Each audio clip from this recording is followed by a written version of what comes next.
Bienvenue sur Alsace 20 pour ce second numéro de En route pour le contournement ouest de Strasbourg. On a décidé tout simplement sur Alsace 20 de suivre les travaux du contournement ouest, sorte de mode d'emploi qu'on va vous proposer tous les mois pour cet ouvrage qui fait 24 km, qui part de Vendenheim à Dutlenheim. Chaque mois, vous découvrirez l'avancée des travaux, les métiers, terrassiers, grutiers, mais aussi le travail des associations de protection de l'environnement, travail des architectes aussi pour ces ouvrages d'art. Et aujourd'hui, on va parler du contournement ouest de Strasbourg et des terres agricoles. Avec nous, Dominique Métro, comment allez-vous ? Très bien. On est ravis de vous accueillir. Vous êtes chef de service gestion du territoire à la Chambre d'agriculture d'Alsace. Agnès Weibel est avec nous. Ça va bien, Agnès ? Très bien. Bienvenue. Responsable foncier chez Socos, vous êtes également expert géomètre. Quel est votre travail au quotidien au sein de Socos ? Moi, je travaille au sein de Socos, qui est le groupement concepteur de l'ouvrage du contournement ouest de Strasbourg. Et je suis en charge du volet foncier, du volet archéologie. Ah ben justement, volet foncier, il en sera question aujourd'hui. Un petit mot avec vous, Dominique. Ça a été perçu comment, l'arrivée du contournement ouest de Strasbourg chez les agriculteurs ? Est-ce que ça a été un coup de tonnerre quand on leur a annoncé cela ?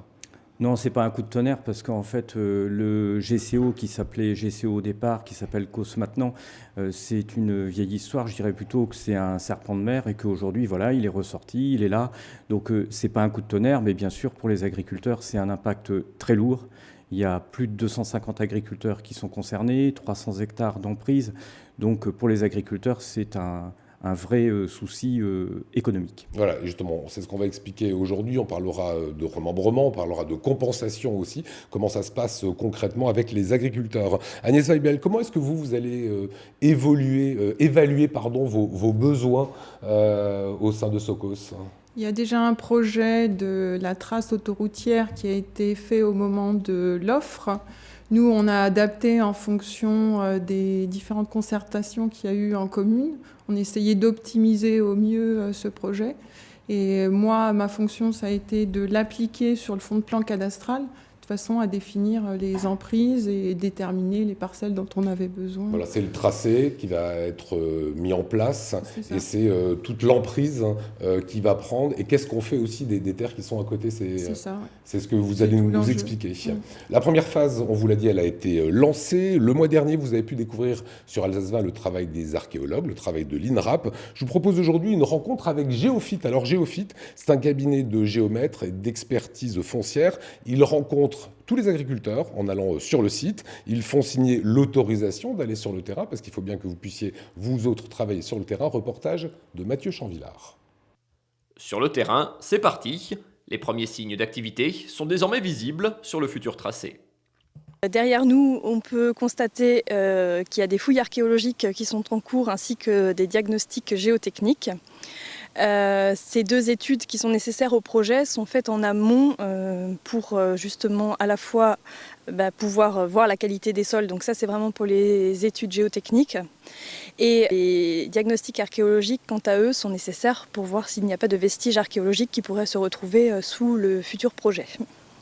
Pas question, en effet, de débarquer comme ça sur des terrains qui pour l'instant appartiennent toujours aux agriculteurs qui continuent de les exploiter.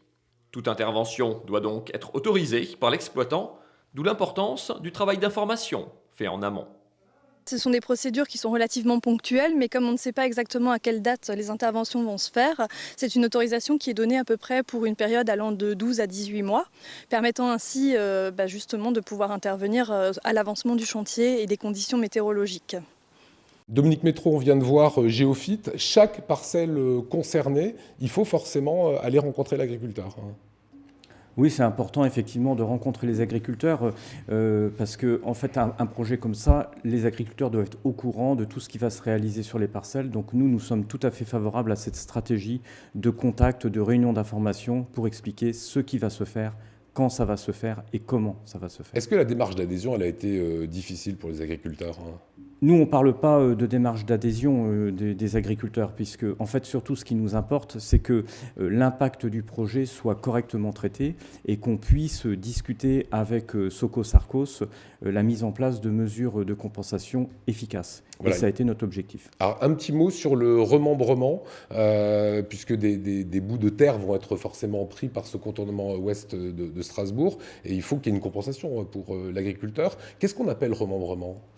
Le remembrement, maintenant on ne parle plus de remembrement, on parle d'aménagement foncier. Et en fait, dans le cadre d'un projet d'infrastructure comme ça qui traverse les exploitations, ça vient bouleverser un peu l'organisation de l'exploitation. Et l'aménagement foncier, en fait, on met tout dans un pot commun et on redistribue les terres de façon à ne pas pénaliser un exploitant en particulier, mais que ce soit réparti sur l'ensemble des exploitants. Alors, Dominique Métrou, c'est une pratique ancienne, ça. Les agriculteurs, d'abord, s'échangent déjà parfois des terres pour des questions de commodité. Tout à fait, c'est une pratique courante qui date des années 60, même avant. Donc il y a eu de nombreux aménagements fonciers sur toute la plaine d'Alsace. Et c'est un vrai outil de compensation économique pour les agriculteurs parce que d'une part, ça permet de mutualiser les emprises et d'autre part, ça permet de retrouver des marges de compétitivité sur les surfaces restantes de l'exploitation. Alors effectivement, le remembrement, c'est pas nouveau. En 1998, des terres et des arbres ont tout simplement changé de propriétaire suite à la construction de la voie rapide du Piémont des Vosges. Et on a également planté des arbres en compensation. On repart dans le temps, c'était quasiment il y a 19 ans, regardez. Le paysage n'est pas statique, le paysage est toujours en mouvement. Lorsqu'on implante un équipement important, les conditions de cette évolution sont un peu bouleversées. Il faut rétablir ces conditions de l'équilibre dynamique. Et on peut le faire à travers les opérations de remembrement qui accompagnent le passage des grands équipements. À l'occasion d'un remembrement, on peut préserver des richesses naturelles, compenser d'éventuels effets négatifs et même aller un peu plus loin. Ce chemin de contournement n'existait pas avant le remembrement. Il fallait créer un accès pour toutes les parcelles et aussi pour contourner le village. Puisque bon, je pense que c'est une bonne chose pour éviter aux agriculteurs aussi de passer tout le temps. Ça nous fait gagner du temps. On dérange moins les habitants sur la commune. C'est aussi un chemin très prisé pour la promenade. Il sera encore plus apprécié dans quelques années quand les arbres fruitiers plantés en bordure feront de l'ombre aux promeneurs. Voilà, c'était en 1998, image d'archives. Voilà, ça vous semble étonnant, ce sujet ? Effectivement, l'aménagement foncier, c'est quelque chose en fait, qui a une longue vie. Les aménagements fonciers ont quand même évolué, quoi. C'est-à-dire qu'aujourd'hui, il y a vraiment 3 dimensions dans l'aménagement foncier. Il y a l'économie agricole, il y a le besoin des collectivités et il y a la question environnementale. Et on fait toujours attention de traiter ces 3 points de façon importante. Mais là où on pouvait penser que le remembrement n'arrangeait pas forcément les agriculteurs, certains sont plutôt très contents, quoi. Le remembrement arrange avant tout les agriculteurs, il n'y a pas de question là-dessus. Et ce qui est important, c'est qu'il se déroule dans une concertation tout à fait importante et transparente. Agnès, il y a du réaménagement foncier, il y a également des acquisitions foncières que vous allez faire ? Oui, c'est ça. Nous, sur la trace, en gros, la répartition, c'est 80% en procédure d'aménagement foncier et 20% en acquisition directe. Donc, on achètera directement les parcelles et on ira voir les propriétaires sur la base d'estimation domaniale. Voilà. Et vous êtes d'accord avec la Chambre d'agriculture ? Ça arrange parfois les agriculteurs, ces remembrements ? Les remembrements, oui, c'est un outil d'aménagement du territoire et normalement, ça favorise l'exploitation. Alors, parmi les acteurs de ce COS, contournement ouest de Strasbourg, il y a le conseil départemental du Bas-Rhin qui pilote justement ce remembrement. Le CD67 est tout simplement garant du bon déroulement de cet aménagement foncier. Il doit faire en sorte, évidemment, que les communes acceptent l'aménagement foncier. Mathieu Chanvillard. Pour avoir une vision d'ensemble de la situation, c'est en effet le conseil départemental du Bas-Rhin qui est responsable de l'aménagement foncier, et ce, quel que soit le maître d'ouvrage de telles opérations. Alors, pour ce projet, qui impacte les territoires de 26 communes et s'étend sur 10 000 hectares, le chantier est là aussi colossal. Forcément, dès qu'il y a un tracé, eh bien, on passe par des propriétés, on passe par des parcelles, donc on déstabilise un peu les parcelles, et c'est la raison pour laquelle eh bien, il faut aménager autrement, il faut regrouper les terrains pour que les exploitations puissent continuer à fonctionner dans de bonnes conditions. Donc c'est ça, c'est du remembrement, c'est de l'aménagement foncier. L'opération a alors un double objectif. D'abord, que les exploitations les plus touchées récupèrent d'autres parcelles en compensation, mais c'est aussi l'occasion de réorganiser des propriétés, parfois émiettées, en redistribuant des terres entre les agriculteurs du secteur. Alors évidemment, il faut aussi prendre en compte toutes les mesures environnementales qui s'appliquent, parce qu'il y en a beaucoup. Il faut notamment conserver des secteurs pour la faune, pour la flore, etc. Et donc c'est vraiment ça, l'aménagement foncier. C'est donc le département qui a la charge d'organiser des commissions locales qui réunissent les différents acteurs, élus, agriculteurs et représentants des associations environnementales. Un travail de longue haleine sur lequel les services du département ont commencé à travailler dès 2010. Voilà pour le travail de ce partenaire qui est le conseil départemental du Bas-Rhin. Dominique Métraud, est-ce qu'on rencontre parfois des difficultés? Est-ce qu'un agriculteur, est-ce que ça arrive qu'il ne veuille pas qu'on passe sur son terrain ou laisser son terrain? Bien sûr, il peut y avoir des difficultés. Ce qui est important, en fait, c'est de toujours comprendre les choses. Quand un agriculteur, en fait, ne veut pas qu'on pénètre sur sa parcelle, notre objectif à la Chambre d'agriculture, c'est de comprendre le pourquoi des choses, parce qu'il peut y avoir des problématiques spécifiques qui se posent dans son cas. On va les analyser, et une fois qu'on va les analyser, on va chercher à traiter le problème avec SOCO/SARCOS pour trouver la solution adéquate. Il y aura toujours une solution, forcément. Le tracé passera. Il y a très souvent toujours une solution. Alors, je vous propose, Agnès Weibel, de voir le chiffre du mois qu'on va découvrir. 280 hectares. Pour le COS, ça va être l'emprise du COS, vous confirmez?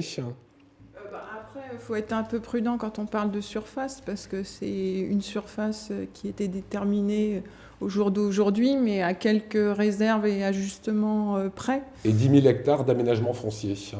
C'est à peu près ça aussi, c'est la surface globale d'aménagement foncier. Ça veut dire que, en gros, le COS va faire 280 hectares, 300 si on devait un petit peu schématiser, oui, c'est ça? Quelques réserves. Les 10 000, c'est quoi? C'est les à côté qu'il va falloir aménager, créer des haies, créer de la biodiversité? Ça comprend tous les travaux collectifs, tous les travaux connexes à la procédure d'aménagement foncier.